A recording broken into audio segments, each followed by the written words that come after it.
You're locked out of your own camera, so you just set up your brand new security camera. It's mounted, it's powered on, everything looks great. But here's the problem. You try to access it remotely, and nothing. You can't connect. You can't see the feed. And the reason? You don't know your camera's IP address. That little string of numbers, something like 192.168.1.10, is basically your camera's home address on your network. Without it, you're locked out of your own security system. Today, I'm going to walk you through 5 different ways to find it. Some take 30 seconds, some take a couple of minutes. Let's get into it. All right, let's break this down, starting with the easiest. Method 1.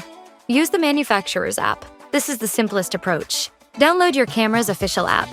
Whether that's the eufy security app, the Reolink app, whatever brand you're using. Make sure your phone is connected to the same Wi-Fi network as your camera.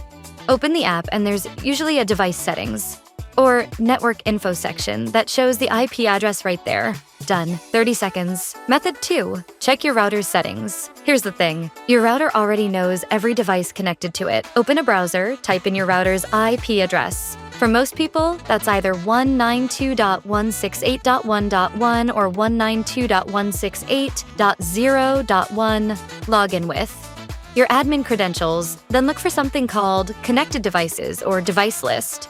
You'll see every device on your network, and your camera should be listed with its IP.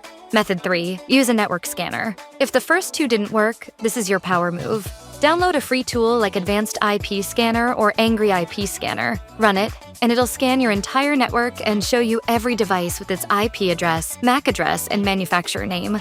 It's like a roll call for your network. Method 4. Direct connection via Ethernet. Now this one's more hands-on. Plug an Ethernet cable directly from your camera into your router's LAN port. Then check your camera's manual for the default IP address. Type that into your browser, log in, and you'll see the camera's configuration page with all the network details. Method 5. Windows Command Prompt. And for the technically inclined, press Win+R, type CMD, hit Enter, then type ARP-A and press Enter. This shows a list of all IP and MAC addresses on your network. Cross-reference the MAC address from your camera's label and you've got your IP. It sounds complicated, but it takes about 60 seconds once you know what to look for. Setting up your camera on the network? Now, let me walk you through how to actually configure your camera once you've found that IP. First, physically connect your camera to the router with an Ethernet cable. Plug in the power adapter and wait about 30 to 60 seconds for it to fully boot up. You'll see the indicator light go steady or start blinking. Next, open a browser on any device connected to the same network and type in the camera's default IIP. Log in with the default username and password from your manual.